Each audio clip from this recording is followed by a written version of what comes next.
Buenos días, nos encontramos en esta ocasión con Miriam Salas Olivari para conversar acerca de su reciente producción, Historia de los hombres y las mujeres, del Dios creador y de las sociedades milenarias del Perú preincaico. Miriam, es un gusto tenerte aquí con nosotros y poder explayarnos acerca de esta nueva producción tuya que, en primer lugar, me llama la atención en la medida en que estuve leyendo un poco tus datos, tu biodata, y sé que inicialmente te abocaste a temas de la época colonial, de nuestra república. Y la primera pregunta vendría a ser, en ese sentido, ¿qué diferencia hay pasarse de los temas en que ya la sociedad peruana está bien constituida en la época de la colonia y la república, a esta época donde no tenemos mucha información, y si la tenemos no la conocemos mucho, que es la época preincaica, sobre todo trabajando a partir de los vestigios solamente que tenemos, ¿no es cierto? Y yo me imagino que hay mucha diferencia porque debe haber más trabajo de campo, más allá de lo bibliográfico. ¿Qué me puedes decir al respecto? Bueno, muchas gracias por el interés, la entrevista. En realidad, sí es cierto, pues, ¿no? Es como es que he pasado por todas las etapas de evolución de la sociedad peruana en su dinámica. Uh-huh. Y aunque parezca mentira, en esos textos, investigaciones sobre el mundo colonial y republicano, siempre estaba presente la cultura andina, lo indígena, y definitivamente siempre me interesó la participación de los hombres del Ande en la construcción o desconstrucción de las sociedades coloniales y republicanas. Uh-huh. Y por otro lado, siempre he enseñado cursos de historia del Perú que arrancan desde los primeros tiempos, es decir, cuando aparece el hombre en el suelo peruano, y definitivamente eso me llevó a investigar, a dictar mis clases y a analizar como historiadora, no como arqueóloga, esa construcción de la sociedad en sus diferentes momentos, en sus diferentes etapas, y cómo cada una de estas sociedades fue transfiriendo a la siguiente algunos sellos de identidad que hasta el día de hoy perviven. Hay un asunto importante, de repente haciendo una suerte de repregunta. ¿Es suficiente contar con información que solo nos dan los vestigios arqueológicos, los sitios arqueológicos, o qué más, qué otro tipo de herramientas se necesitarían para poder abocarnos ampliamente al Perú preincaico? Claro, lo que pasa es que los arqueólogos estudian cada uno una cultura, un sitio arqueológico, uh-huh, ¿no es cierto? Y se abocan en ello. Ahora, la diferencia con este trabajo es que trata de entender el todo. Uh-huh. Es decir, cómo se relacionan esas culturas, ¿no? Que definitivamente hay una gran relación, ¿no? Por eso podemos hablar de sellos de identidad de la cultura peruana, que se fueron construyendo a lo largo de miles de años. Entonces, claro, la visión del historiador no es segmentada, sino es integradora, busca entender el todo. Desde el presente nos hacemos preguntas para entender el presente sobre la base de la reconstrucción del pasado, ¿no? Y eso implica pues un cúmulo de elementos que no solamente tienen que ver con vestigios, sino también con el propio pensamiento, ¿no? La propia cosmovisión que está reflejada en la iconografía de las culturas ancestrales, ¿no? Es decir, observar también lo que ellos nos quisieron decir y cómo muchas de esos rasgos que están presentes en culturas de 3.500 años antes de Cristo vuelven a estar presentes en culturas de 1.200 antes de Cristo o en la misma cultura inca. Información que nos ha dejado también gente como por ejemplo los cronistas, ¿no? Claro, claro. Personas que llegan al Perú en la época de la conquista y que se encuentran todavía con estos lugares existentes y que reciben información, o gente como Guamampoma Ayala, propio de nuestro país, que también, y es importante ver esto, interesante, porque tú en eso haces mucho hincapié, como él también tuvo sus propias división, sí, etapas de la parte preinca del Perú. ¿Cuánto esto ha sido tomado en cuenta? ¿Cuánto ya se ha descartado? ¿Y cuánto nos deja esta información? Es impresionante porque cuando yo estudié historia, a los cronistas se les desechaba porque decía, uh-huh, que era una visión europeizante. Sí. Pero al hacer este trabajo recurrí a las crónicas, ¿no? Uh-huh. Para complementar la información que nos daban los arqueólogos, como también a la historia y a otros historiadores, y a las propias imágenes, ¿no? Las imágenes iconográficas y la observación de los sitios. Y a mí me parece tan curioso cómo los cronistas tenían razón en muchas de las cosas que dijeron y que la ciencia desconocía, pero que ahora último acepta. Por ejemplo, sobre las teorías inmigracionistas. Sí. Se decía que la más aceptada era la de Herlicha sobre la migración del Asia a América a través del estrecho de Bering. Mientras que los cronistas dicen no, acá por los rasgos físicos de los hombres, por la forma como hablan, sus lenguajes, su forma de vestir, su forma de conducirse, ellos deben haber provenido de muchos lugares, no solamente de un solo sitio. Y no solamente es una sola raza, sino que hay un cúmulo de razas, ¿no? Y eso lo decía, por ejemplo, Luis Jerónimo de Oré, que es un guamanguino, criollo guamanguino del siglo XVI, que es justamente él el que pone el énfasis en esta variedad de razas, ¿no? Y de la presencia de hombres de diferentes latitudes en este continente. Y Guamán Poma de Ayala, increíble, hacia 1600, nos da una cronología que luego es repetida por la arqueología moderna, ¿no? Casi tal cual, ¿no? Casi tal cual, una observación impresionante, ¿no? Maravillosa. Entonces estoy muy contenta de haber regresado a los cronistas y de confrontar lo que ellos afirmaban con respecto a la arqueología moderna. Exacto.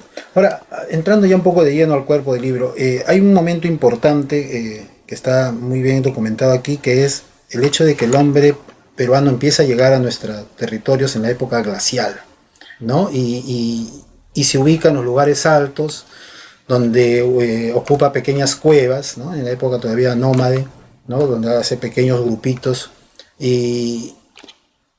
Y yo me pregunto, mientras yo leía esa parte me preguntaba, llegar en esa época glacial y no llegar antes o llegar después, ¿cuán importante es para luego el desarrollo, el proceso del hombre pre-inca? O sea, ¿qué nos trae el hecho de que llegue a época glacial? ¿Fue beneficiosa? ¿De repente hubiese sido mejor un proceso diferente? No sé, o sea, el hubiera, obviamente que a veces es un tipo de pregunta un poco jalada de los pelos, pero ¿has hecho una reflexión al respecto sobre la llegada del hombre en ese momento? Claro, lo que pasa es que el hombre pasa a América a través del estrecho o las islas Aleutianas, o a través del propio mar, que puede haber sido diferente totalmente, ¿no es cierto? Y llega en este momento, y eso lo obliga a ir a las cuevas para protegerse, no solamente del frío intenso, sino también de los grandes animales, de la megafauna, ¿no es cierto? Entonces eso lo pone en un contacto muy estrecho con la cueva y con la montaña, y de tal forma que surge el culto al Apu y el culto a la cueva. Y increíblemente el modelo de construcción de huacas, de casas, etcétera, miles de años después será el modelo de la cueva y el modelo de la montaña. De la montaña, o sea, que es en forma de huaca. Que es en forma de huaca, claro. Las huacas son reflejos de la montaña, ¿no? Ahora, de evidencias de la presencia del hombre en la época glaciar existen por los elementos culturales que nos dejaron, que son una especie de galgas, o sea, unas piedras redondas, que ellos hicieron para enfrentarse a la megafauna. Pero luego, cuando ya se produce el cambio del Pleistoceno al Holoceno, es cuando viene la gran expansión cultural, porque el hombre puede salir de la cueva, ¿no es cierto? Entonces ahí puede bajar a la costa, pero siempre va a estar en contacto perenne con la cueva, con la montaña. Por eso es que nunca va a dejar de recurrir siempre en peregrinación a la montaña hasta nuestros días. Exacto. Ahora, hay un término aquí, sociedades, en el título de tu libro, y es lo que, de alguna manera, ese proceso tú intentas explicarnos. Pero de todas maneras yo me pregunto, ¿a partir de qué momento se puede hablar de sociedades? ¿A partir de que deja el hombre de ser nómade y empieza a ser sedentario? ¿A partir de que ya empieza a haber relación entre algunas comunidades, por ejemplo, estos de la costa que hay desde Chicama hasta Lima? ¿O a partir de que empieza a descubrir la cerámica? ¿Hay un momento exacto que ya se puede hablar de sociedades milenarias, pre-incas en el Perú? Claro. ¿Desde qué momento? Bueno, el hombre siempre tiende a vivir en grupo, ¿no es cierto? Primero están las bandas y luego están las comunidades o sociedades muy bien organizadas. a partir de un sacerdote, líder, guerrero, etc. Entonces podemos decir que sociedades muy organizadas podrían, a partir de Caral, por ejemplo, ¿no? Yo creo que a partir de esos 3.500, 3.000 años ya aparecen las sociedades más estructuradas, ¿no? Y organizadas, que parten de una jerarquía también de poder, ¿no? Que es teocrática definitivamente, pero que a veces genera grandes excedentes productivos que le permiten construir esas mega obras, ¿no? Maravillosas, suntuosas, majestuosas, que nos llenan los ojos, ¿no? De admiración para la época que fueron construidas.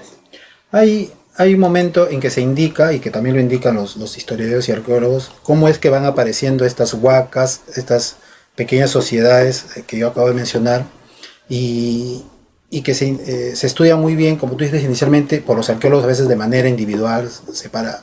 Pero cómo se ha llegado a estudiar, a conocer bien cuáles son las relaciones entre estas pequeñas sociedades, cómo se relacionan, cómo van aprendiendo entre ellas, cómo son sus conflictos, de qué manera hay ese proceso de relacionarse entre ellas. Es muy interesante tu pregunta, porque si nosotros nos ponemos a observar la iconografía al norte de Lima, a los personajes que representan son de rasgos negros, ¿ya? Es decir, la nariz ancha, los ojos redondos y encapotados, los labios muy gruesos y carnosos. Hacia el sur son de rasgos asiáticos, ¿no? Y hacia el centro van a ser de rasgos medios europeos. Luego la conjunción de todo es lo que da la raza indígena, definitivamente. Ahora, ¿cómo es que nosotros estamos convencidos de que hubo una relación? Primero porque fueron relaciones pacíficas, ¿no? La misma transhumancia los llevó a relacionarse entre ellos, pero después está la guerra también, ¿ya? El deseo de conquista, el afán de conquista, el afán de tomar tierras, recursos, o el de propio de defenderse, y el afán de llegar al punto de sus orígenes, como los moche, que se enfrentaron a los recuay por llegar a los apus, que según ellos eran su pacarina, ¿no? Su lugar de origen. Entonces, y fuera de eso, las manifestaciones culturales que ellos representan en su iconografía los enlaza. La chacana, ¿no es cierto? La vara, las cabezas reducidas, el dios creador, ¿no?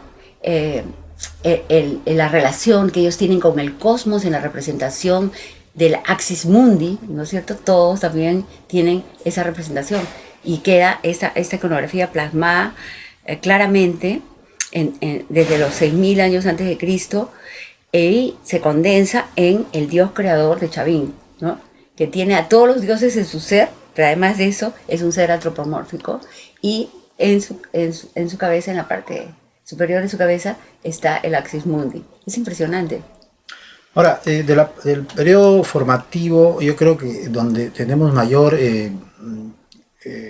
¿cómo se dice?, evidencia de las guerras, de la violencia vivida, me parece que es en Sechín, ¿no? Claro. Es muy vivo lo que uno ve en Sechín, los guerreros, estos cuerpos desollados, estos intestinos, estos ojos, estas cabezas que cuelgan de los dedos. Así como se ha encontrado en Sechín, de ese mismo periodo hay lugares similares donde se ha encontrado este tipo de evidencia visual tan impactante. Creo que no. Por eso es que el Guamán Pompa dice es el tiempo de Dios. O sea, de la armonía, de la paz. No hay evidencias, ¿no? Pero luego sí la van a ver. ¿Por claro. qué razón? Pueden haber llegado nuevas migraciones, fenómenos del Niño, ¿no? Algunos hechos que los pueden haber obligados a ellos a defender su territorialidad y a enfrentarse. Pero también hay que tener presente que esta representación que existe en el muro de Sechín se dice que es una batalla cósmica. Es el enfrentamiento, ¿no?, entre el Anan y el Urin, el blanco y el negro. Porque mira, ahí en el libro tenemos una foto de que en la portada de Sechín hay dos estandartes. Uno es blanco y otro es negro. ¿Te das cuenta? Sí. Entonces es como que la lucha cósmica en una determinada época del año, ¿no?, se producía para armonizar el mundo a través de la sangre. Y todas las culturas del mundo, ¿no?, han buscado a través de la sangre armonizar el mundo, regenerarlo, equilibrarlo. Y tuvo que llegar Cristo para decirnos: yo soy el Cordero vivo, no más sacrificios humanos, no más sacrificios de animales. Sí se explica, se entiende un poco de este modo. Ahora, Chanquillo es un lugar astronómico de alguna manera, es una forma de controlar, de ver el tiempo, el avance del tiempo a lo largo del año, con esta especie de reloj del año, pero también es una manera de decirnos que ya el hombre de ese momento, de ese tiempo, está viendo los astros. Fantástico. ¿Cuánto de ese observatorio, de otras observaciones que hacen en ese tiempo, beneficia al hombre para su vida, pero también cuánto le sirve ver directamente el cielo, ¿no? Para ellos mismos organizarse? Claro, es impresionante porque creo que los hombres desde muy temprano se dieron cuenta que no estaban solos, que no estaban solos en la Tierra, ¿no? Que estaban inmersos en el cosmos y que su vida en la Tierra dependía de la armonía del cosmos, ¿no? Por esa razón es que crean los conceptos de la dualidad, de la tripartición y la cuatripartición, que son condensados por los incas con el Anan y el Urín, con el Caipacha, el Ucupacha y el Hananpacha, y con el Tahuantinsuyo, ¿no es cierto?, con sus 4 partes. Pero eso ya estaba presente con el cosmograma, que se encontraba en las pampas de Chao, y luego está presente en toda la cultura, ¿no? Entonces ellos sí se dan cuenta de que tienen una relación con el cosmos y además se dan cuenta del calendario, ¿no es cierto? Un calendario de 12 meses, porque Chanquillo es un calendario de 12 meses. Perfecto. Entonces, muchas veces nos admiramos, hoy los griegos, hoy los romanos o los egipcios, pero aquí hubo una cultura riquísima, ¿no? Y sabia, como dice Guamán Poma de Ayala, ¿no? Acá habían filósofos, astrónomos, cosmógrafos. Lo que pasa es que no quedó escrito porque no teníamos escritura o no la desciframos. Pero que ellos llegaron a conocer los secretos de la naturaleza en grandes dimensiones es muy, muy real. ¿Y cuánto hemos desaprovechado los peruanos esta riqueza, esta información? ¿Cuánto se está dejando de investigar? Hace poco yo leí una entrevista al escritor Oscar Colchado Lucio y decía que el Perú tenía más mitología que Grecia, por ejemplo, ¿no? Entonces, si hay parte de verdad en esta afirmación, podría decirse que estamos todavía dejando de investigar mucho. ¿Hay realmente deficiencias en el estudio, en el proceso de este momento importante de nuestro proceso histórico? Bueno, el problema está que, para empezar, Garcilaso de la Vega dijo que la historia del Perú comenzaba con los incas. Sí. Desconoció totalmente lo anterior y hablaba pues de gentes totalmente civilizadas, ¿no? Se hablaba del mundo del demonio. Los mismos españoles, ¿no es cierto?, buscaron deslegitimar la cultura prehispánica, aunque cuando uno lee la crónica se da cuenta que no, que se hicieron muy admirados, pero trataron de desprestigiar para dominarnos culturalmente. Pero justamente la riqueza cultural que había en el Perú fue la que permitió enfrentarse a los españoles y que esta cultura no sea vencida, porque hasta ahora nosotros podemos tener que decir que tenemos 86 culturas vivas. Lo que pasa es que el Perú siempre ha mirado hacia afuera, al extranjero, ¿no? Por ejemplo, acá, algún escritor, algún científico, algún médico hace un gran descubrimiento y se calla, pero lo hace un extranjero, ¡uy! Premio Nobel. Lamentablemente, no apreciamos todo lo que nosotros tenemos como riqueza y creo que es momento de que nos identifiquemos con ello, ¿no? Así es. Hay una área, una zona del Perú que, si bien es cierto, encontramos poco, y también por lo inhóspito que es la selva, casi nunca está presente en los estudios que nosotros tenemos cuando estamos en el colegio, en la universidad, ¿no? Siempre estamos en la costa, estamos en la sierra, el Ande es muy importante, ya lo he dicho, y es verdad. Tenemos, por ejemplo, Cuela, que es un sitio importante. ¿Por qué casi no aparecen en los libros de historia? Sí, definitivamente. No aparecen. No aparece. ¿Qué ocurre ahí? Bueno, lo que pasa es que la selva, ¿ya?, se traga la vida, ¿no? Genera vida y se traga la vida. Entonces, lo que pasa, ¿ya?, es que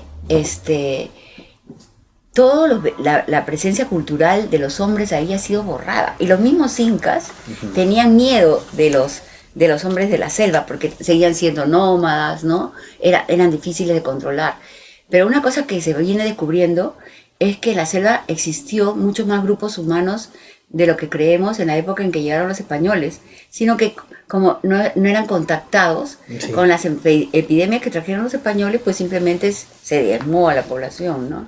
Y por eso que se tejen leyendas sobre el dorado y qué sé yo, porque sí, definitivamente debe haber, ¿no? Si había tanta riqueza en la fauna, ¿no? En la flora, debieron haber hombres también, ¿no? Por supuesto. Sí. Pero parece que todavía falta investigación. Falta mucho. Mucho Sí. por investigar. Ahora, ¿qué conexión, el tema del Dios creador, de los apus, de los cuales, de los cuales los hombres de ese tiempo empiezan a depender teológicamente, se puede decir de un modo, es muy importante también en el libro, ¿no? El Dios creador. ¿Cómo va avanzando esta idea hasta nuestros días? ¿Qué conexión hay con el presente, específicamente sobre este tema? Ajá. Mira, es impresionante cómo la cara la cara de Huaca Prieta salta a la cara del Dios creador miles de años después, ¿no? Solo que con colmillos. Ajá. ¿Ya? Y la vara de mando ya está presente también en Huaca Prieta, ¿no? Y en Caral, en el degollador de Sechín, ¿no es cierto? Es el dios de las dos varas. Y luego lo que pasa es que con Chavín, este dios de las dos varas se hace universal, ¿no? Y su influencia va a llegar por el norte, pues, muy lejos, y por el sur de la misma manera.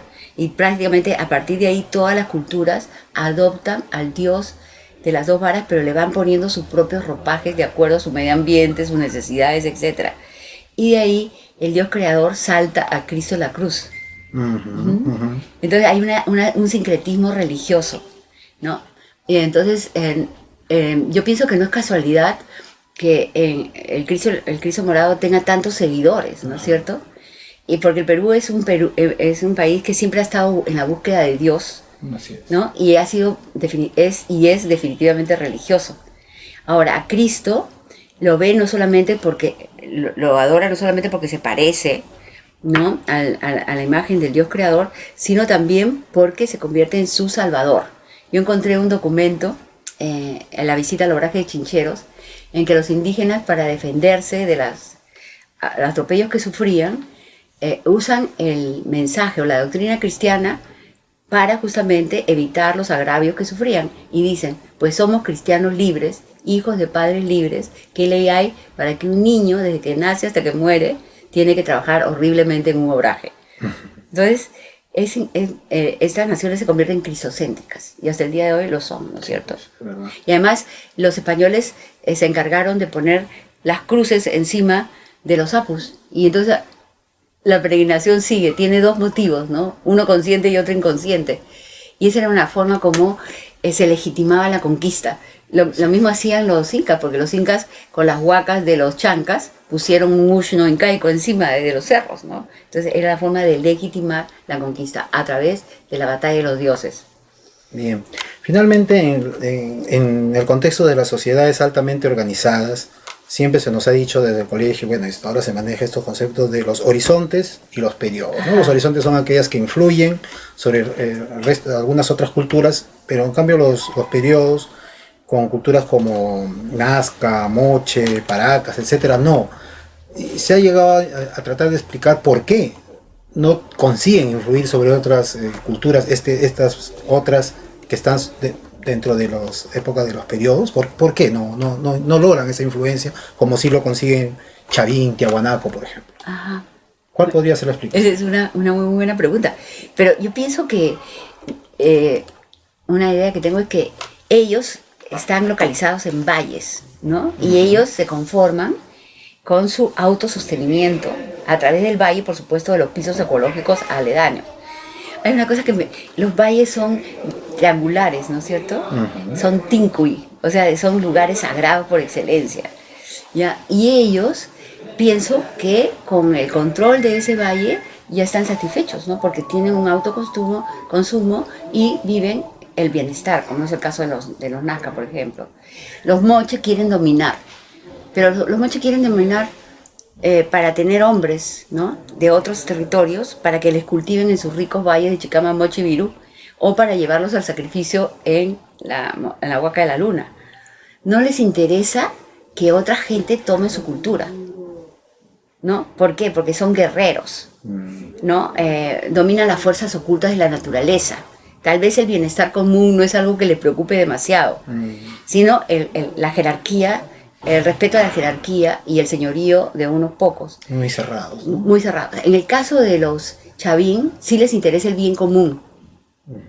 ¿Y eso cómo se claro, se porque sabe? ellos son los que llevan la irrigación a otros pueblos, ¿no? Entonces, la irrigación es algo que es como un regalo, es un don que viene del cielo, por eso que se acepta al Dios de las dos varas. Es interesante ver cómo muy pocas culturas o ninguna otra cultura en América tuvo la agricultura por riego. En el Perú existió, pero en otras culturas de América no. Sí es. ¿Ya? Está muy bien desarrollado. Y otra cosa más interesante es que Huari y Tiahuanaco también tuvieron ese espíritu. Y lo mismo que los incas. Porque mira, Huari inicialmente va a ser muy conquistadora, guerrera. Pero una vez que conquistó, de la misma manera civilizó y llevó la agricultura por riego. Y los cronistas han recogido historias o relatos de cómo en la época colonial la gente, antes de proceder a cultivar la tierra, hacían sacrificios a los huaris. Ya no de humanos, sino de cuyes o de plantas, etc. ¿Y por qué lo hacían? Justamente porque los huaris le habían enseñado a construir canales de irrigación, como también a ensanchar el área de cultivo, a crear chacras. Imagínate, eso es lo que ellos dicen, crear chacras. Fantástico. Y lo mismo hicieron los Tiahuanaco y lo mismo hicieron los incas, ¿no? Entonces ahí, mira, los incas conquistaban de la misma manera, sojuzgaban, pero una vez que lo hacían, civilizaban y se preocupaban porque no existía la pobreza. Para ese tiempo, esto es una forma de gobierno fantástica que no existía en el mundo, ¿no es cierto? Pero ellos no lo hicieron solos, ya los huaris lo practicaron antes y también lo practicaron antes los chavín. Y curiosamente, todas las culturas horizonte se desarrollan en la sierra, manejan altamente la piedra, adoran al Dios de las dos varas, ¿no es cierto?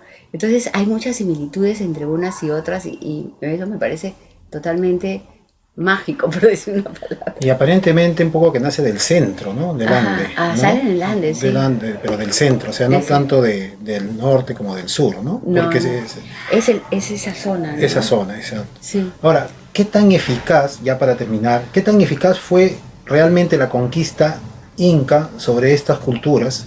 Lo pregunto en la medida en que cuando llegan los conquistadores españoles, consiguen rápidamente esta suerte de traición, ¿no? de estas culturas de incas conquistadas que apoyan a los españoles. Por eso yo siempre me pregunto qué tan eficaz fue realmente una conquista verdadera del Imperio Incaico sobre estas culturas, o simplemente eran especies de sometimientos, pero con mucho resentimiento que luego esa parte yo siempre he querido explicármela, ¿no? O sea, ¿realmente conquistaban esos pueblos? ¿Realmente los sometían? ¿O llegaron a un momento en que todavía ese proceso no había terminado y por eso que ocurrió ello? Bueno, yo creo que observar la política peruana hoy nos puede dar muchas respuestas. Se conforman partidos y luego surgen traiciones por la lucha por el poder. Así es. ¿No? Entonces, los incas, igual que los huari, conquistan, civilizan, pero siempre van a haber gentes que quieren el poder, ¿no? Y entonces van soterrando esa autoridad, porque también quieren el poder, quieren su libertad y quieren, ¿no?, ejercerla de manera amplia. La conquista de los incas, como también la de los huari, fue muy efectiva en todo lo que es el sur andino. Que es el sur andino se va a convertir en el área totalmente rebelde a la presencia de los españoles de principio a fin, mientras que el norte no fue leal a la cultura incaica ni a la huari. ¿Por qué? Porque ellos tenían un alto desarrollo cultural con los moche, los chimú, los sicán, ¿no es cierto? Y además tenían otra forma de pensar el mundo, muy jerarquizados, ¿no? Muy de arriba para abajo, mientras que los de acá eran más socialistas, más pensando en el otro, ¿no? Lo cual parece que se traduce hasta el momento. Hasta el momento, es increíble. Así es. Sí, si uno ve la constitución de las elecciones, por ejemplo, ahora, ¿no? Es casi lo mismo. Es casi lo mismo, exactamente. Y fatalmente los españoles vinieron por el norte, pues, ¿no? Por el norte. Y los del norte se hicieron indios amigos de los españoles, pero eso significó que una gran mortandad, ¿no? Porque la despoblación en el norte fue impresionante, ¿no? Sí. Bien, Miriam, realmente es un libro valioso, es una producción que yo sinceramente espero seguir leyendo, terminarlo, porque me he quedado... tienes información que no la conocía, pero también información que refuerzas sobre Claro, aquello que claro. ya conocíamos. Y eso, ¿sabes qué? También sobre la base de la comparación, el trabajo comparativo con lo que pasaba en el resto del mundo, porque te da también un panorama para ver que nosotros no somos únicos, ¿no? Sino que el ser humano es uno en todas partes. Exactamente. Muchas gracias, Miriam Salas Olivari. Esperamos volver a contar con tu presencia nuevamente por aquí. Gracias, gracias.